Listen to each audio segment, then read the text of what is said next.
Hey, what it is out there, Spotlight Faithful, it's your main man, Tommy, on the spot. Today is Thursday, July the 7th. I told you this week would fly right by, and it certainly is. Tomorrow is already Friday. It's complete insanity.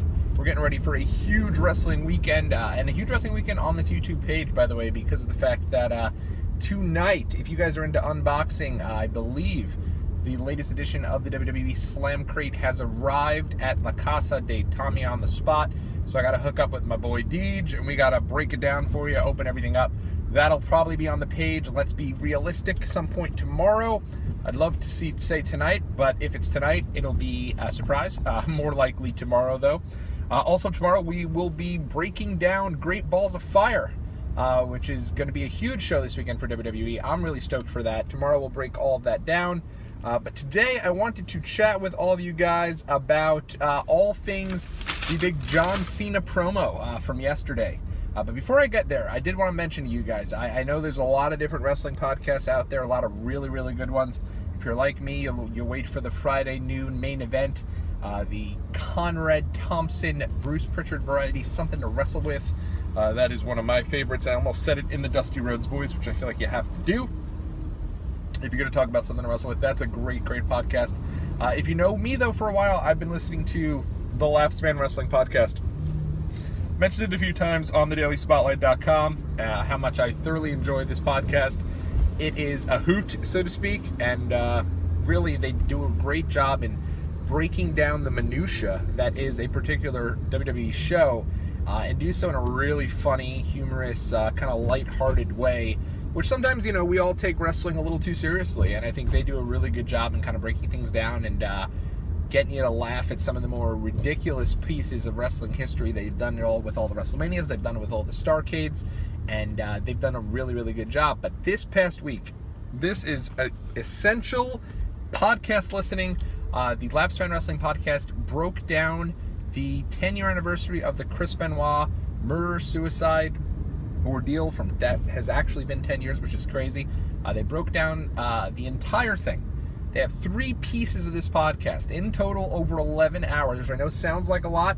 Make it your next week's viewing, listening rather.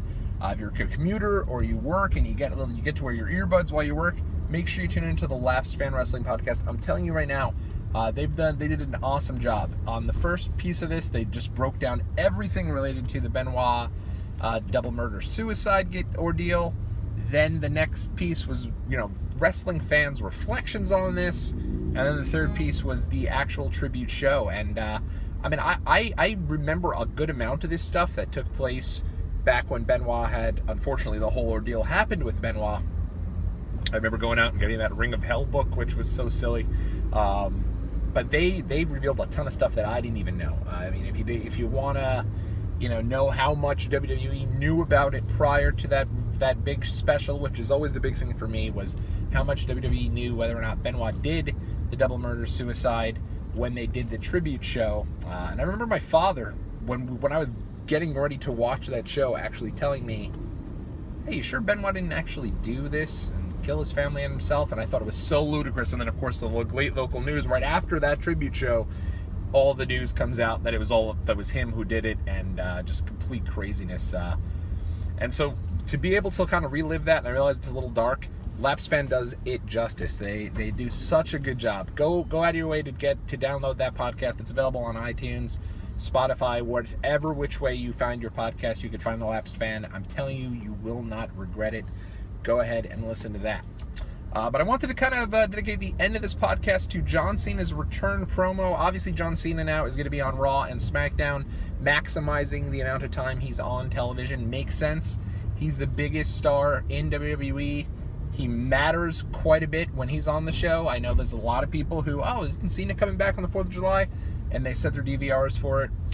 So John Cena back in WWE, and listed a whole bunch of names, and obviously the biggest name, and he did it purposely. If you go back and you listen, he listed them all. Samoa Joe, Seth Rollins, Bray Wyatt, and then he went through the Smackdown guys, and he ended by kind of pumping his fist all John Cena-like and saying, "And Roman Reigns." That's eventually where we're going to get to. It's just a matter of time. That is the kind of the big dream match is the big, huge babyface, and I know Roman gets booed out of the building quite a bit, but he is still the #1 guy in the company. You don't main event 3 straight WrestleManias for nothing.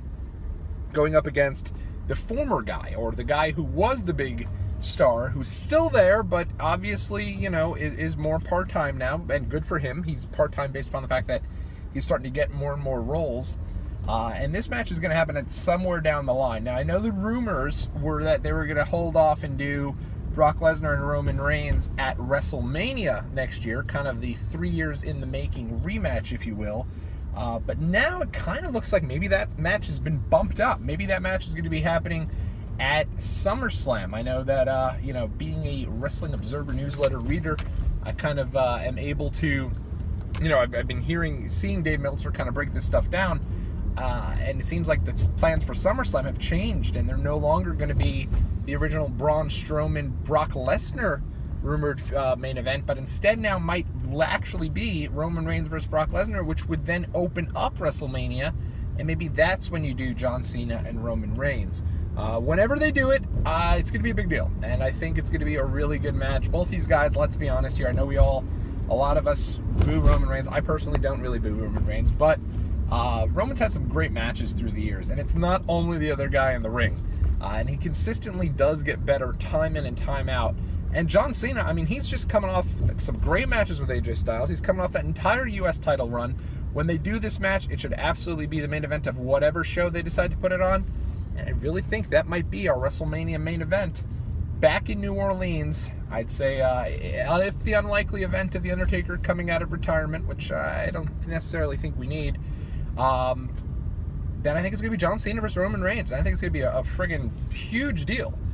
So in any event, what do you think? When do you want to see Roman Reigns versus John Cena? Do you want to see Roman Reigns versus John Cena? Do you feel like, God, no way. You wouldn't know who to boo. You wouldn't know who to cheer.